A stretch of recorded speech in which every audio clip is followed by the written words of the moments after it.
अस्सलाम दोस्तों, आज एक बार फिर मैं आपको अपने चैनल पर खुशामदीद करता हूँ। मेरे चैनल का नाम है नवाब खियाजी। और सबसे पहले मैं आपको ईद की मुबारकबाद दे दूँ, क्योंकि आज ईद उल फित्र है। ईद उल फित्र का दिन है आज, जो मैं वीडियो भी रिकॉर्ड कर रहा हूँ।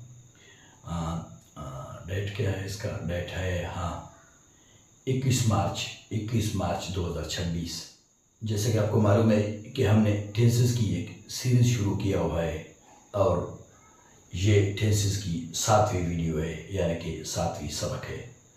और आज के सबक में हम पढ़ेंगे प्रेजेंट कंटिन्यूस, और उसके साथ साथ हम पढ़ेंगे एक्टिव वॉइस और पैसिव वॉइस, यानी कि प्रेजेंट कंटिन्यूस के साथ साथ एक्टिव वॉइस और पैसिव वॉइस हम पढ़ेंगे। तो अब हम ये देखें, ये प्रेजेंट कंटिन्यूस क्या होता है। तो भाई, प्रेजेंट कंटिन्यूस वो फेल है, वो काम है जो यानी कि कुछ देर पहले शुरू हुआ और अभी तक जारी है, मौजूदा दौर में भी जारी है, फिलहाल जारी है। जैसे कि मैं आपसे अभी बोल रहा हूँ, बात कर रहा हूँ, ये जारी है, सही है। या मैं पढ़ा रहा हूँ, टीचिंग कर रहा हूँ, ये यानी कि फेल जारी है। इसी को जो है ना कंटिन्यूस कहा जाता है, सही है। और अब हम ये देखें कि ये एक्टिव वॉइस पैसिव वॉइस क्या होते हैं। तो भाई, एक्टिव वॉइस इंग्लिश के वो जुमले होते हैं जो अमूमन आम तौर पर यानी कि रोज़मर्रा के रूटीन में, यानी कि डेली रूटीन में इस्तेमाल होते हैं, वो होते हैं एक्टिव वॉइस। अच्छा, पैसिव वॉइस बोलने का एक ख़ास तर्ज है इंग्लिश में, कि जहाँ जो है ना आपको यानी कि फाइल से ज़्यादा यानी कि फेल की अहमियत हो, यानी कि वो काम की अहमियत हो, सही है। वो यानी कि किसने वो काम किया है या जिसने किया है, उससे आपको हरज ना हो, आपको काम से हरज हो, काम हुआ है कि नहीं, काम किया गया है कि नहीं, सही है। यानी कि फाइल को जो है ना जाहिर करना आपका मकसूद ना हो, आपका मेन मकसद काम हो, सही है, कि वो काम हुआ है या नहीं हुआ है, ठीक है।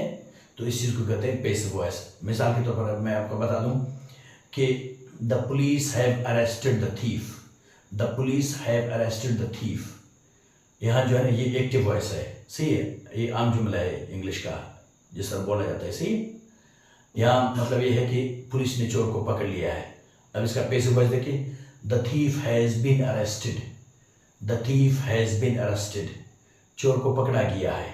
अब उसका पकड़ने वाले का पता नहीं है किसने पकड़ा, लेकिन चोर पकड़ा गया है, सही है। यहाँ चोर का पकड़ना अहम है, सही है। तो यही होता है एक्टिव वॉइस और पैसिव वॉइस में फ़र्क। तो अभी हम ये देखें कि एक्टिव वॉइस का फार्मूला क्या होता है, यानी कि कैसे उसके जुमले बनते हैं। तो भाई, एक्टिव वॉइस का फार्मूला ये है, पहले उसका सब्जेक्ट लगता है, उसके बाद उसका हेल्पिंग वर्ब है, यानी कि इज आर एम, सही है। अच्छा, इज किस लिए, आर किस लिए, एम किस लिए। तो एम जो है ना सिर्फ आई के साथ लगता है। अच्छा, आर प्लूरल सब्जेक्ट के साथ लगता है, इज सिंगुलर सब्जेक्ट के साथ लगता है, सही है। तो आपका हेल्पिंग वर्ब, उसके बाद जो आपका मेन वर्ब है वो होगा यानी कि first form of verb with ING, सही है, यानी कि वर्ब का आईएनजी फॉर्म, उसके बाद जो है ना आपका ऑब्जेक्ट लगेगा, सही है। 4 चीज़ें, यानी कि एक बार फिर मैं बता दूं, सब्जेक्ट है आपका, हेल्पिंग वर्ब है आपका, अच्छा मेन वर्ब है आपका, यानी कि वर्ब विद आईएनजी फॉर्म, उसके बाद आपका ऑब्जेक्ट, ठीक है। अच्छा, अभी ये पैसिव वॉइस का जो है ना ये फार्मूला देखिए कि पैसिव वॉइस सेंटेंसेस कैसे बनते हैं। तो पैसिव वॉइस का भी पहले आपका सब्जेक्ट लगेगा, उसके बाद आपका जो है ना वही हेल्पिंग वर्ब लगेंगे, यानी कि इज आर एम, सही है। इज किस लिए, आर किस लिए, एम किस लिए, वो मैंने पहले बता दिया, एक बार फिर से बता दूं। इज सिंगुलर सब्जेक्ट के लिए, आर प्लूरल सब्जेक्ट के लिए, और एम सिर्फ आई के लिए, आई सब्जेक्ट के लिए एम लगता है, सही है। अच्छा, ये हो गया आपका हेल्पिंग वर्ब। अच्छा, उसके बाद जो है एक एक्स्ट्रा वर्ड यानी कि लगता है, कंटिन्यूस जुमलों में एक्स्ट्रा वर्ड लगता है पैसिव वॉइस में, सही है। वो क्या है? बीइंग, यानी BEING, सही है, बीइंग। अच्छा, ये एक्स्ट्रा वर्ड लगता है। उसके बाद जो है आपका यानी कि मेन वर्ब लगता है, सही। मेन वर्ब लगता है, यानी कि वर्ब का थर्ड फॉर्म बोले या पास्ट पार्टिसिपल बोले, सही है, या V3 बोले, एक ही है, सही है। उसके बाद आपका ऑब्जेक्ट लगता है, सही है। अच्छा, ये बीइंग, ये एक्स्ट्रा वर्ड क्यों लगता है? ये क्योंकि काम हो रहा होता है, सही है। ये क्योंकि बी का माना होना, सही है, हो रहा होता है, फिर जारी के लिए जो है ना यही चीज़ बीइंग लगता है, सही है, यानी कि काम अभी जारी है, सही है, इसीलिए लगता है। एक बार फिर से मैं आपको बता दूं, पहले आपका सब्जेक्ट लगता है, फिर आपका हेल्पिंग वर्ब लगता है, यानी कि इज आर एम, फिर आपका एक्स्ट्रा वर्ड लगता है, यानी कि बीइंग, सही है। उसके बाद आपका जो है ना मेन वर्ब लगता है, यानी कि third form of the verb, यहाँ ये बात याद कर ले हर हमेशा कि पैसिव वॉइस में कहीं भी टेंस के यानी कि टेंस के किसी भी पार्ट में, किसी भी टेंस में, सही है, पैसिव वॉइस में हर हमेशा जो ना वर्ब का जो मेन वर्ब इस्तेमाल होता है वो थर्ड फॉर्म होता है। सही है, थर्ड फॉर्म के अलावा वर्ब का कोई भी फॉर्म इस्तेमाल नहीं होता पैसिव वॉइस में मेन वर्ब के तौर पर। से ये याद रहे हमेशा, ठीक है। जब वो लगता है उसके बाद आपका ऑब्जेक्ट लगता है। सही है, क्लियर। अच्छा, उसके बाद जो है ना एक और बात है कि वो ये है कि पैसिव वॉइस में हर हमेशा ट्रांसिटिव वर्ब का इस्तेमाल किया जाता है। सही है, इंट्रांसिटिव वर्ब इस्तेमाल नहीं होता। अब ये देखें, ये ट्रांसिटिव वर्ब और इंट्रांसिटिव वर्ब्स क्या होते हैं। तो भाई ट्रांसिटिव वर्ब्स वो वर्ब्स होते हैं जो डायरेक्ट ऑब्जेक्ट लेते हैं, सीधा ऑब्जेक्ट लेते हैं। जैसे कि मैं देख, I am teaching you, I subject है, एम हेल्पिंग वर्ब है, टीचिंग मेन वर्ब है, यू जो है ना ऑब्जेक्ट है। अब देख इसमें कोई प्रीपोजिशन नहीं है। अब इसका जो है ना मैं एक दूसरी बात अब देख इंट्रांसिटिव वर्ब इस्तेमाल करूं। देख, I am speaking to you. अब देख टू यहां आ गया, ये प्रीपोजिशन है, यही में फर्क है। सही है, I am teaching you direct object ले लिया, क्यों? क्योंकि वो ट्रांसिटिव वर्ब है, टीच ट्रांसिटिव वर्ब है। अच्छा, स्पीक जो है ना यहां इंट्रांसिटिव है। I am speaking to you, I am speaking to him, I am speaking to them, तो यहां जो है ना ये इंट्रांसिटिव वर्ब है। लेकिन यहाँ मैं आपको एक बात बता दूं, ये कुछ वर्ब्स ऐसे होते हैं वो ट्रांसिटिव और इंट्रांसिटिव दोनों भी होते हैं। सही, वो कैसे? वो देख, मैं आपको बोला कि स्पीकिंग जो है ना, यहाँ स्पीक जो है ना इंट्रांसिटिव वर्ब है, लेकिन स्पीक ट्रांसिटिव वर्ब भी है। कैसे? जैसे कि आई am speaking English, I am speaking Urdu, I am speaking Balochi. या क्या आप मुझे मेरे यानी कि डेली रूटीन के बारे में बोले, सही आम प्रेजेंट सिंपल में इंडिफरेंट में बोले तो होता है I speak Balochi, I speak Brahui, I speak Urdu, I speak English. सही है, I can speak many languages. तो यहाँ जो है ना ये आपका स्पीक वर्ब जो है ना यहाँ ट्रांसिटिव है। क्यों? यहाँ जो है इन आन इट इस तरह का कोई चीज़ सही इसमें नहीं लगता, ये इसमें फर्क है। सही है। अच्छा, इस तरह का एक और एग्जाम्पल मैं आपको बता दूं, यानी कि ट्रांसिटिव इंट्रांसिटिव का एक ही वर्ब जो है ट्रांसिटिव भी है इंट्रांसिटिव भी है। सही है, वो एग्जाम्पल ये है कि मैं बताऊं, I am flying kites, I am flying a kite, मैं एक पतंग उड़ा रहा हूँ या पतंग उड़ा रहा हूँ मैं।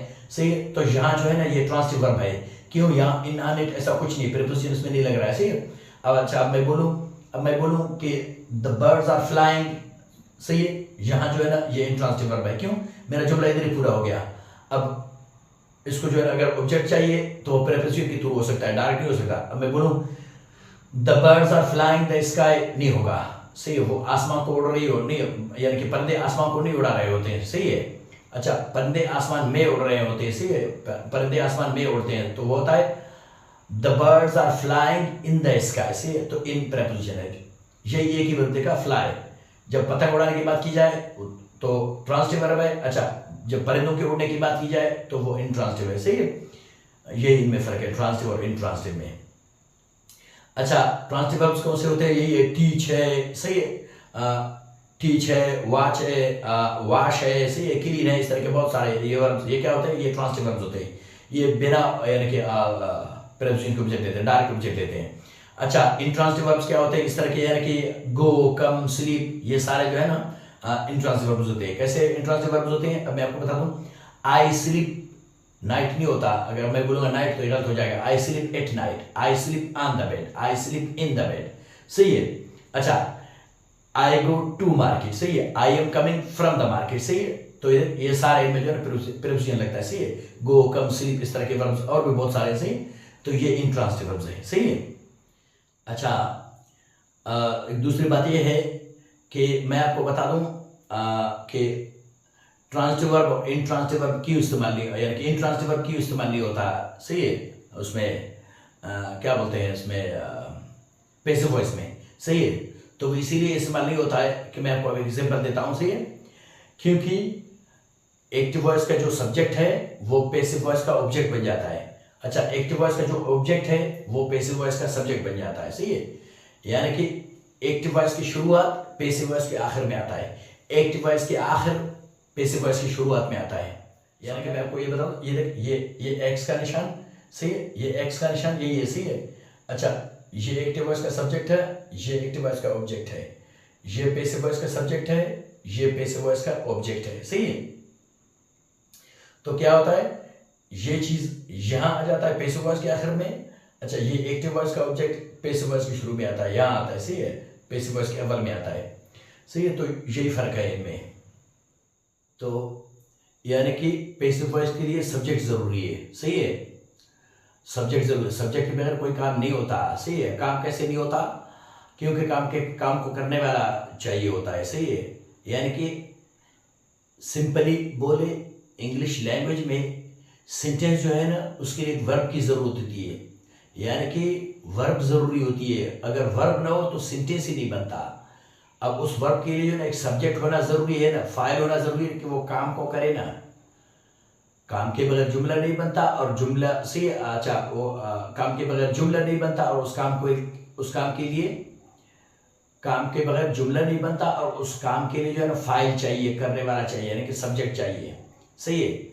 अब पैसिव वॉइस के शुरू में सब्जेक्ट ही नहीं है, फिर वो काम कैसे होगा? जाहिर है अपने आप तो नहीं होगा, जैसे वो डार्विन की थ्योरी की तरह। सही है। ऐसा तो कुछ नहीं होता है ना।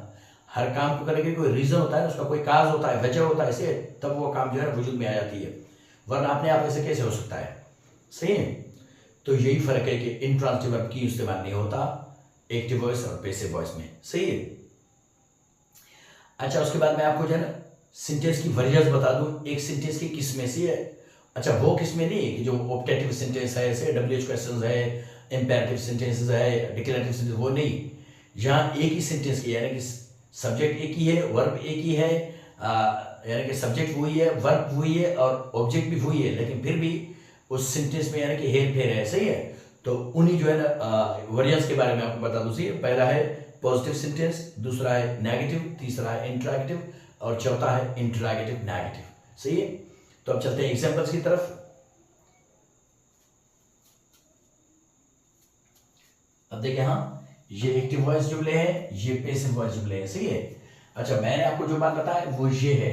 ये देख, ये एक्टिव वॉइस के वाला जो शुरू में आता है वो पैसिव वॉइस के आखिर में आता है। ऑब्जेक्टिव पे देख, यहाँ आ गया है। अच्छा, मैंने आपको बोला जो एक्टिव वॉइस के आखिर में आता है वो ये है, फूड। सही है। ये ऑब्जेक्ट है, फिर ये पैसिव वॉइस का ऑब्जेक्ट सब्जेक्ट बन जाता है। सही है। यही चीज यहाँ आ जाता है। सही है। एक्टिव वॉइस का ऑब्जेक्ट पैसिव वॉइस का सब्जेक्ट बन जाता है। सही है। अच्छा, एक्टिव वॉइस का सब्जेक्ट पैसिव वॉइस का ऑब्जेक्ट बन जाता है, वहां जाता है। सही है। तो यही इनकी निशानी है। सही है। अच्छा, मैंने आपको बताया कि जो वर्जन सेंटेंस को ये है, ये पॉजिटिव है, ये नेगेटिव है, ये इंटरॉगेटिव है, ये इंटरॉगेटिव नेगेटिव है। सही है। अच्छा, यहाँ जो है ना ये सब्जेक्ट्स मैंने लिखे हैं एक साथ, इसी तरह आपने नहीं करना है। सही, क्योंकि यहाँ हर एक के साथ एक जुमला जरूरी होता है, एक सेंटेंस पढ़ना जरूरी होता है। सही है। हर एक के साथ अलग एक सेंटेंस बनता है, तो यहाँ बोर्ड पर जगह नहीं होता। इन सब सेंटेंस सारे सब्जेक्ट से अगर आप जो है ना ये एक सेंटेंस बनाओगे तो ये ज़्यादा बोर्ड पर जगह ही नहीं होता। इसीलिए मैंने यानी ट्रिक अपना इस्तेमाल किया, तरीका है। मैं अक्सर ऐसा ही करता हूँ। सही है। ये सारे सेंटेंस लिख के उसके बाद जो है उनके लिए एक सेंटेंस यानी कि जुमला लिख लेता हूँ, वर्ब लिख लेता हूँ, ऑब्जेक्ट लिख लेता हूँ। सही है। लेकिन पढ़ूंगा मैं इनको जो है वही है जो आप चाह रहे हैं, यानी कि हर एक को अलग, मैं हर एक के साथ में अलग एक सेंटेंस बनाऊंगा। सही है, ताकि आपको समझ आ जाए। सही है। अच्छा, तो फिर ये देखिए, ये यू वी दे, ये प्लूरल सब्जेक्ट्स है, इसके साथ जो है प्लूरल वर्ब लगा है, मैं आई मीन हेल्पिंग वर्ब लगा है, आर लगा है। अच्छा, ही शी इट, एक नाम अली, ये सिंगुलर सब्जेक्ट्स है, इनके साथ जो है सिंगुलर हेल्पिंग वर्ब लगा है, यानी कि इज। सही है। हाँ, ये आर है, ये इज है। सही है। मैं पढ़ लूँ ताकि आपको आसानी से समझ आ जाए। सही है। अच्छा देख, you are cooking food, we are cooking food, they are cooking food. सही है। ये इसका हो गया plural subject, plural helping verb. अब इसका सिंगुलर सब्जेक्ट है, सिंगुलर हेल्पिंग वर्ब है। सही, he is cooking food, she is cooking food, it is cooking food, Ali is cooking food. सही है। ये इसका हो गया जो है present continuous active voice positive sentence. अब इसको जो है present continuous passive voice positive sentence की तरफ चलते हैं। अब देखिए, हाँ, जो इजाफी वर्ड मैंने आपको बताया कि फिर जारी जारी करता है। सही है। पैसिव वॉइस में वो ये बीइंग। सही, B E I N G. सही। अब मैं पढ़ लूँ जरा, ये देख, food is being cooked by you, by us, by them. से यानी कि food is being cooked by you, food is being cooked by us, food is being cooked bye them. सही है। तो ये हो गया। अच्छा, आप ये देखेंगे, ये जो है ना अब आप बोलेंगे जो है ना यहाँ जो है ना ये आर है, आर कुकिंग है, तो यहाँ इज बीइंग कुक्ड क्यों है, इज क्यों है, तो भाई इसकी वजह से ये इसको जो है नजर में रखे आप हमेशा, सही है, इसको हर हमेशा ज़हन में रखने, क्योंकि मैंने आपको बताया एक्टिव वॉइस का ऑब्जेक्ट पैसिव वॉइस का सब्जेक्ट बन जाता है। अब यहाँ देखेंगे ये जो है ना ऑब्जेक्ट प्लूरल है, तो यहाँ सब्जेक्ट बनेगा, प्लूरल बनेगा, उसके बाद प्लूरल वर्ब ले लेगा। अगर सब्जेक्ट सिंगुलर है जो है इसीलिए जो है ना ये सारे सिंगुलर है, इसीलिए जो है ना इनके साथ इज लगता है। अगर ये जमा होते प्लूरल फूड के अलावा कोई दूसरा सही होता, तो कोई यानी कि प्लूरल शक्ल में होता, तो यहाँ प्लूरल सब्जेक्ट बन जाता, प्लूरल सब्जेक्ट फिर प्लूरल वर्ब लेता, आर ले लेता। ये इसीलिए ले रहा है क्योंकि ये सिंगुलर, तो इसीलिए सिंगुलर जो है ना सब्जेक्ट बन जाता है, ये निशानी में, सही। अच्छा, इसका दूसरा देखिए अभी, food is being cooked by him, by her, by it, by Ali, सही। यहां मैं आपको एक बात बता दूं, वो ये है कि अमूमन मैंने यानी कि इंग्लिश स्पीकर्स देखे, बेहतर स्पीकर्स देखे हैं से, लेकिन जो है ना यहाँ जो है ना थोड़ा बहुत ये यानी कि मिस प्रोनाउंसिएशन उनमें से उनसे हो जाती है।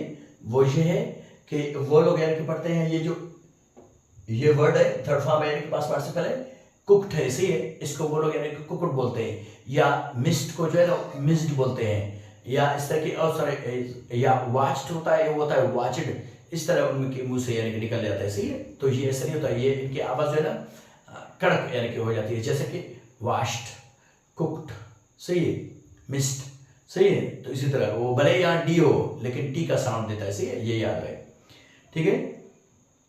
तो अब चलते हैं इसका यानी कि नेगेटिव वेरिएंट की तरफ, नेगेटिव सेंटेंस की तरफ, सही है, ये नेगेटिव है, सही है। You are not cooking food, सही। अच्छा, आर नॉट के यहाँ मसला जो है अमूमन जो है हम लोग इसका शॉर्ट फॉर्म इस्तेमाल करते हैं, ये फुल फॉर्म है अरंट हम लोग बोलते हैं, सही, उसका अरंट, इसका इजट, सही है, ये हम लोग ऐसे इस्तेमाल करते हैं। अगर आप इजाजत हो तो मैं उसी शॉर्ट फॉर्म के साथ बोलूँ ताकि मेरे मुंह में रवानी के साथ आ जाए, सही। You aren't cooking food, we aren't cooking food, they aren't cooking food, सही। अच्छा, ये नेगेटिव की एक बात यह है कि यहाँ जो है ना ये हेल्पिंग वर्ब और मेन वर्ब के बीच में नॉट लगता है, सही है, ये नेगेटिव की निशानी है, सही है। हेल्पिंग वर्ब और मेन वर्ब के बीच में नॉट लगता है, सही है, ये नेगेटिव होता है, सही। You aren't cooking food, we aren't cooking food, they aren't cooking food, सही। अच्छा, अब इसका singular subject singular helping verb ले, he isn't cooking food, she isn't cooking food, it isn't cooking food, Ali isn't cooking food, सही। ये आपका हो गया present continuous, active voice, negative sentence, सही। अब चलते हैं यहाँ present continuous, passive voice, negative sentence, सही। अब देखिए यहाँ यही मैंने आपको बताया, वहां भी ऐसा था, यहाँ भी ऐसा, यहाँ ये वर्ब यानी कि बीइंग के बीच में हेल्पिंग वर्ब और ये एक्स्ट्रा वर्ड के बीच में जो नॉट लगता है, सही। हाँ, पैसिव वॉइस में, सही है, कंटिन्यूअस जुमलों में बीइंग और हेल्पिंग वर्ब के बीच में नॉट लगता है, सही है। अब देखिए यहाँ मैं पढ़ लूँ, food is not being cooked, food is not being cooked by you, by us, by them. अच्छा, इसको उस सबसे पढ़ते होता है, food isn't being cooked, food isn't being cooked by you, by us, by them. अच्छा, इसका सिंगुलर सब्जेक्ट वाला दे दे यहाँ, सही है, सिंगुलर है, तो यहाँ तो सारे सिंगुलर है क्योंकि जो ना ये ऑब्जेक्ट ही सिंगुलर है, सही है, इसीलिए food isn't being cooked by him, by her, by it, by Ali, सही। वो हो गया इसका पैसिव वॉइस, नेगेटिव सेंटेंस, सही है, present continuous, present continuous, passive voice, negative sentence. अब यहाँ आते हैं present continuous, present continuous, active voice, interactive sentence, सवालिये जुमले, सही, सवालिये। अच्छा, इंटरैक्टिव सेंटेंस की निशानी ये है कि इनको जो है सबसे पहले जो शुरुआत में इनका हेल्पिंग वर्ब लगता है, उसके बाद इनका सब्जेक्ट लगता है, सही। शुरू में इनका हेल्पिंग वर्ब, फिर इनका जो है सब्जेक्ट, उसके बाद जो है ना आपका मेन वर्ब लगता है, फिर आपका ऑब्जेक्ट लगता है। इनकी दूसरी निशानी ये है कि इनको जो है ना क्वेश्चन मार्क लगता है, सवालिये निशान, सही, ये देख इनको क्वेश्चन मार्क। अच्छा, ये नेगेटिव और पॉजिटिव को जो है ना फुल स्टॉप, ये फुल स्टॉप है, ये फुल स्टॉप, सही, लेकिन ये क्वेश्चन मार्क है, सही। सवालिये जुमलों का ये निशानी, दो निशानी है। पहला निशानी की उनका जो है ना पहली निशानी उनका ये है कि उनका जो है ना हेल्पिंग वर्ब शुरुआत में लगता है, सब्जेक्ट बाद में लगता है। दूसरा निशानी ये है कि इनको जो है क्वेश्चन मार्क लगता है, इंटरैक्टिव सेंटेंस को, सही, सवालिये जुमलों को, सही। अब मैं पढ़ दूं जरा, आर यू कुकिंग फूड, सही है, are we cooking food, are they cooking food, सही है। अच्छा, इसका जो है singular subject singular helping verb देख ले, is he cooking food, is she cooking food, is it cooking food, is Ali cooking food, सही। ये हो गया आपका एक्टिव वॉइस, सॉरी, ये हो गया आपका present continuous, active voice, interactive sentence. अब यहाँ चलते हैं present continuous passive voice interactive sentence. अब देखिए यहाँ भी वही किस्से मैंने बोला था कि हेल्पिंग वर्ब शुरू में लगता है, सब्जेक्ट बाद में लगता है। देखिए यहाँ is food being cooked by you, by us, by them, सही। अच्छा इसका दूसरा देखिए is food being cooked by him, by her, by it, by Ali, सही। अच्छा उसके बाद चलते हैं हम इंटरैक्टिव नेगेटिव की तरफ, सही। इंटरैक्टिव नेगेटिव की तरफ वो ये है। अच्छा इनका जो है ना यहाँ ये था सिर्फ इंटरैक्टिव सेंटेंस में सिर्फ हेल्पिंग वर्ब शुरू में लगता था, उसके बाद सब्जेक्ट लगता था। यहाँ जो है ना हेल्पिंग वर्ब लगता है, उसके बाद नॉट लगता है, उसके बाद जो है ना आपका सब्जेक्ट लगता है, फिर आपका मेन वर्ब लगता है, फिर आपका जो है ना ऑब्जेक्ट लगता है, सही है। ये देख पहले शुरू में हेल्पिंग वर्ब लगता है, उसके बाद नॉट लगता है, उसके बाद सब्जेक्ट लगता है, सही है। हाँ इंटरैक्टिव नेगेटिव में। अब मैं पढ़ लूँ जरा। अच्छा आर नॉट इज नॉट वाला वही किस्सा है, सही है। अब मैं पढ़ लूँ जरा शॉर्ट फॉर्म में, सही। aren't you cooking food, aren't we cooking food, aren't they cooking food, सही। ये हो गया इसका plural subject, plural helping verb. अब यहाँ जो है इसका मैं सिंगुलर सब्जेक्ट सिंगुलर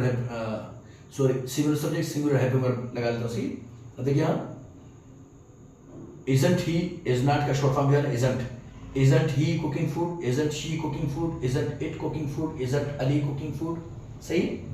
ये रहा आपका इंटरैगेटिव नेगेटिव। अब चलते हैं यानी कि इसका दूसरा हिस्से की तरफ, वो है present perfect passive voice interactive negative sentence. वो देखिए यहाँ मैंने आपको बताया पहले हेल्पिंग वर्ब लगता है, फिर नॉट लगता है, फिर सब्जेक्ट लगता है, सही। हाँ ये निशानी है इंटरैक्टिव नेगेटिव की, सही है। अब मैं पढ़ लूँ जरा, सही है। इज नॉट का वही शॉर्ट फॉर्म इजंट, सही। Isn't food being cooked by you, by us, by them. अच्छा इसका दूसरा देखिए isn't food being cooked by him, by her, by it, by any, सही। तो ये हो गया आपका यानी कि प्रेजेंट कंटिन्यूअस का एक मतलब समरी, सही है, तफसील। अच्छा यहाँ जो है ना मैंने आई का यानी कि एम का इस्तेमाल नहीं किया है, सही है। क्यों कि वो एक्सेप्शनल केस है, वो अलग है, वो यहाँ मैंने लिखा है, सही।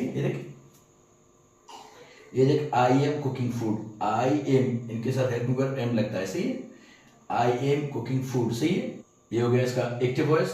इसका पैसिव वॉइस ये है food is being cooked by me, food is being cooked by me, सही है। अच्छा ये हो गया इसका पॉजिटिव सेंटेंस। इसका नेगेटिव है I am not cooking food, सही। अच्छा इसका पैसिव वॉइस है food is not being cooked by me. अच्छा इसका इंटरॉगेटिव सेंटेंस है एम आई कुकिंग फूड। अच्छा इसका पैसिव वॉइस में इंटरॉगेटिव है is food being cooked by me. अच्छा इसका इंटरॉगेटिव नेगेटिव है एक्टिव वॉइस में। अच्छा एम आई नॉट होता है शॉर्ट फॉर्म में, एम आई नॉट होता है शॉर्ट फॉर्म में, वैसे होता है am I not cooking food.